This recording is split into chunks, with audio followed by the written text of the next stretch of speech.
Okay, so adding an ID3 tag, that's like embedding the artwork and the data, the information onto your MP3, which is your recorded podcast.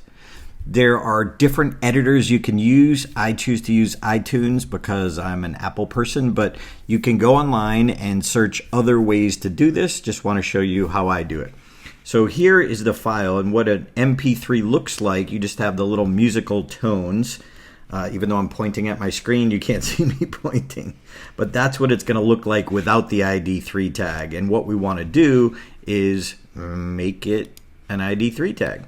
So this is an example of what one looks like. So I actually grab this as a screenshot and I use this as my guide whenever I'm updating or adding a new one, just like right now.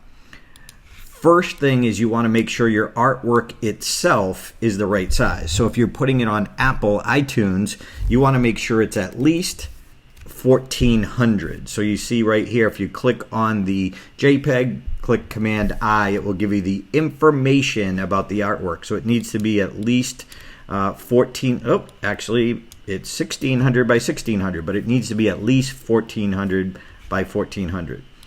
And have a designer do that for you. So we're going to add the artwork. So next I open iTunes and I'm going to take my MP3 and drop it right into iTunes.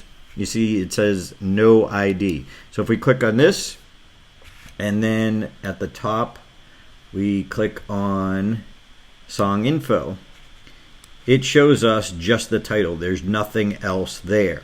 Now if we want to edit this, we're going to change the title of it, get rid of no ID3, and now we're going to compare that. I'm going to use my little template that I created here. So here's what's there, and here's my little reminder template. So I put them side by side.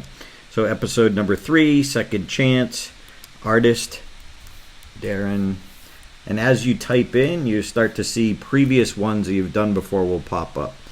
Album, Unforgettable Presentations Podcast, artist, album artist, I didn't put anything in there, stagetimeuniversity.com, grouping, I didn't put anything in there, genre, I put in as an audiobook, 2019, and then we also want to add the artwork. So if I click on the artwork tab, now I just go and grab my artwork and drag it over to that. Boom, there it is. And then just click on OK, and boom. Now if I click on this, you see the artwork shows up now. And then I just take that and drop it onto my desktop, and there it is. And now it has the information and the artwork embedded into the MP3. Again, if you're using PC, you might just search online for YouTube example of how to do it some other way. But this is the way that I do it through iTunes.